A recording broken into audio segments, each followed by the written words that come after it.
último domingo, no dia 30 de maio, o presidente e o ministro da Fazenda, eles assinaram uma medida provisória sobre alterações no imposto de renda. E especificamente nesse vídeo aqui, eu vou falar sobre a alteração dessa medida provisória que fala sobre a tributação em investimentos no exterior. Lembrando que a medida provisória é um instrumento que o governo utiliza para que regras e normas já passem a valer no momento que essa medida provisória é divulgada no Diário Oficial da União, ou seja, que é feita a sua assinatura, né? Mas essa MP só vai passar a ter, a ser lei a partir de um momento que o Congresso votar essa medida provisória e aprovar. Então o Congresso tem aí 120 dias para votar essa medida provisória e fazer com que ela se torne uma lei. Porém, a medida provisória já é válida a partir do momento da divulgação lá no Diário Oficial da União. E vale também te falar que se você chegou agora no meu canal, aqui eu falo sobre investimentos, finanças e economia. Eu me chamo Luana, sou especialista de investimentos e planejadora financeira certificada. Então, se você gosta desse tipo de conteúdo, já se inscreve aqui no canal. E eu quero começar falando, assim, de primeira, uma coisa que eu já falo em muitos vídeos aqui no canal, né? As contas públicas são matemáticas, então as contas públicas precisam fechar. E ninguém quer que as contas públicas fechem no vermelho. Então, se nós estamos gastando mais, nós precisamos arrecadar mais. Esse é o cálculo. Uma vez que o governo atual tem como característica ser um governo que gasta mais, que traz mais incentivos, é nítido que precisa ser feita uma arrecadação maior também. Mas vamos lá para a medida provisória, tá? Essa medida provisória é de número 1171 agora, do ano de 2023, e além de falar sobre essa questão da tributação em investimentos no exterior, ela fala sobre a redução de imposto de renda. Então vamos entender por que existe a cobrança dos investimentos no exterior. Então, hoje, os salários até R$ 1.903,98, eles são isentos de imposto de renda. Então, quem recebe um salário até esse valor por mês não precisa pagar imposto de renda sobre a sua renda. Com a medida provisória, vai deixar de ser esse teto de 1.903, né? Então, salários até R$ 2.640, eles passarão a ser isentos de pagamento de imposto de renda. Então, essa medida provisória visa fazer o quê? Com que mais pessoas que tenham um salário até R$ 2.640 deixem de pagar imposto de renda. E há muito tempo já se fala sobre a necessidade de fazer uma reforma tributária aqui no país, né? E essa reforma tributária, ela de fato precisa acontecer.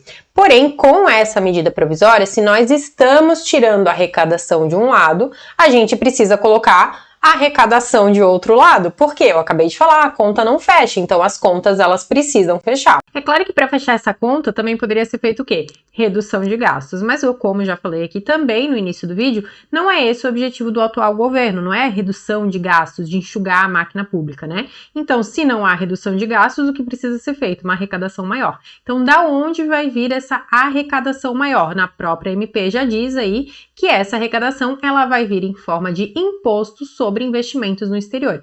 Vamos ver como que era a arrecadação aí, né? Como que eram os impostos dos investimentos do exterior e como ficará de acordo com a medida provisória. Então vamos lá, hoje quando a gente faz um investimento no exterior, nós precisamos entender que existem duas coisas diferentes: ganho de capital e rendimentos, proventos aí referente a dividendos. Então, quando a gente está falando de ganho de capital, por exemplo, comprei uma ação por X reais e vendi essa ação valendo mais do que X reais. Essa diferença é o quanto eu tive de ganho de capital. Outra coisa é a questão dos dividendos, né? Por exemplo, assim, investi numa ação, essa ação me pagou dividendos naquele mês, mas eu não vendi essa ação dessa empresa. Então, eu tenho os dividendos provenientes dessa ação que eu tinha, dessa posição.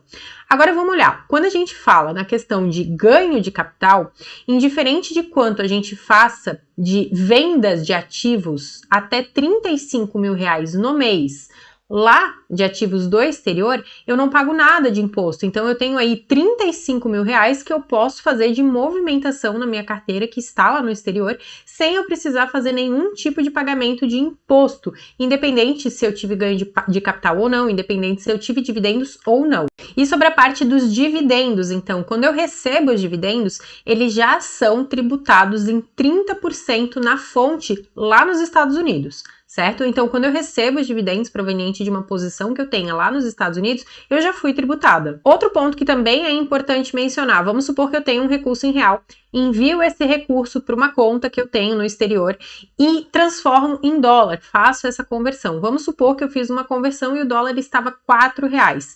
Eu não fiz nenhum tipo de investimento com esse recurso financeiro, eu deixei lá parado na minha conta. E aí o dólar aumentou, passou de 4 para 5 reais. Então eu tive a valorização só do dólar, porque eu não fiz nenhum tipo de investimento. Se eu converto esse dólar aí em real e venho e trago esse patrimônio de volta para o Brasil, eu também não pago nenhum tipo de imposto sobre esse recurso, porque eu só tive a variação cambial. Então isso é a forma que acontece hoje. Vamos entender o que essa medida provisória nos fala? Então aqui nós temos a medida provisória, né, que foi assinada ali no dia 30 de abril de 2023 e já passou a entrar em vigor no dia 1º de maio. A seguinte questão, tá? Que a pessoa física residente no país contará a partir do dia 1º de janeiro de 2024, ou seja, ano que vem, a partir do ano que vem, tudo que aconteceu de movimentação aqui no ano de 2023 precisará constar lá na sua declaração de ajuste anual, tá? Então, o que vai acontecer? Os rendimentos ficarão sujeitos à incidência do imposto de renda no ajuste anual pelas seguintes alíquotas. Então, 0% sobre a parcela anual dos rendimentos que não ultrapassar R$6.000. Então, o que a gente tem aqui? Se eu tive um rendimento de até R$6.000 em um ano, eu não preciso pagar nada de imposto. Alíquota de 15% sobre a parcela anual dos rendimentos que exceder R$6.000 e não ultrapassar R$50.000. Então, em um ano, se eu tive rendimentos entre R$6.000 e R$50.000, eu terei uma alíquota de 15% sobre esse valor que eu tive de rendimento. Já os rendimentos que em um ano ultrapassarem R$50.000, eles terão uma alíquota de imposto de 22,5%. E quais são as aplicações financeiras, né, que terão esse tipo de cobrança de imposto? E aqui a gente tem, né, aplicações financeiras que sejam depósito bancário, certificado de depósito, cotas de fundos de investimento, ou seja, ETFs entram aqui também, com exceção daqueles tratados como entidades controladas no exterior. Instrumentos financeiros, apólices de seguro também entram aqui, certificado de investimento ou operações de capitalização, depósito em cartões de crédito, fundo de aposentadoria ou pensão, título de renda fixa, de renda variável, derivativo e participação societária, com exceção daquelas tratadas como entidades controladas no exterior. Além de rendimentos, então remuneração produzida pelas aplicações financeiras, inclusive aqui, ó, a variação cambial da moeda estrangeira frente à moeda nacional. Então lembra que eu falei que se hoje nós deixarmos o dinheiro parado ali em dólar numa conta sem nenhum tipo de remuneração, nenhum tipo de aplicação e ele só sofrer a variação cambial, hoje nós não pagamos nada de imposto. Com essa medida provisória, pagamos essa mesma alíquota de imposto a depender de quanto de rendimento que nós tivemos. Voltando aqui, então, juros, prêmios, comissões, ágio, deságio, participação nos lucros, dividendos e ganhos em negociação no mercado secundário, incluindo ganhos na venda de ações das entidades não controladas em bolsa de valores no exterior. E aqui fica uma dúvida em relação a essa alíquota, né, de 0%, 15% ou 22,5%. Será que essa alíquota ela vai ser sobre só os dividendos, ou sobre os rendimentos que você receber, ou sobre o ganho de capital? Por quê? Porque hoje, até R$35.000, se eu fizer algum tipo de movimentação, eu não pago nada, independente de quanto tenha sido o meu ganho de capital ou rendimentos. E se esses rendimentos que fala ali na medida provisória estiverem falando também de ganho de capital, vai ter uma mudança bastante expressiva para quem faz esse tipo de movimentação no exterior. E aí nós temos uma outra dúvida: será que esses rendimentos que a medida provisória fala e essa questão da tributação estão se referindo também aos dividendos que as ações, as empresas e os REITs pagam lá nos Estados Unidos? Porque se sim, aí nós teríamos uma bitributação, porque lembra que nós já somos tributados em 30% que fica direto na fonte sobre esses dividendos recebidos? Então essa medida provisória ela ainda está muito vaga, não deixa claro exatamente de que forma será feito, como será feito.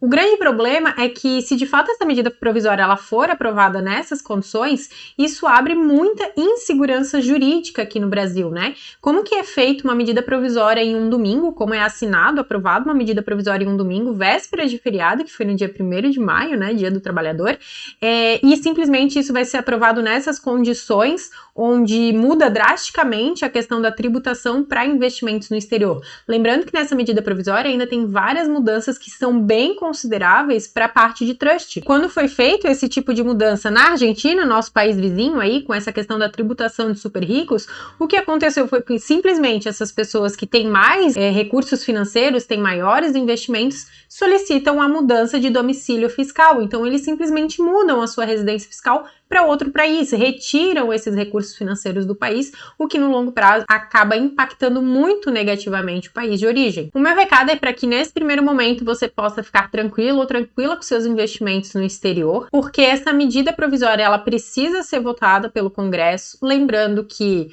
os políticos eles olham para os seus próprios umbigos, né? Então várias pessoas que estão lá no Congresso têm patrimônio financeiro no exterior e eles possivelmente vão votar aí para que haja uma mudança nessa medida provisória que foi proposta. Então o recado é, vamos aguardar e vamos continuar nos informando dos próximos passos do que vai acontecer. Se você estava na dúvida sobre como essa medida provisória iria impactar aí os seus investimentos no exterior e se você gostou desse conteúdo, já deixa o seu like aqui no vídeo e aproveita também para me seguir nas outras redes sociais.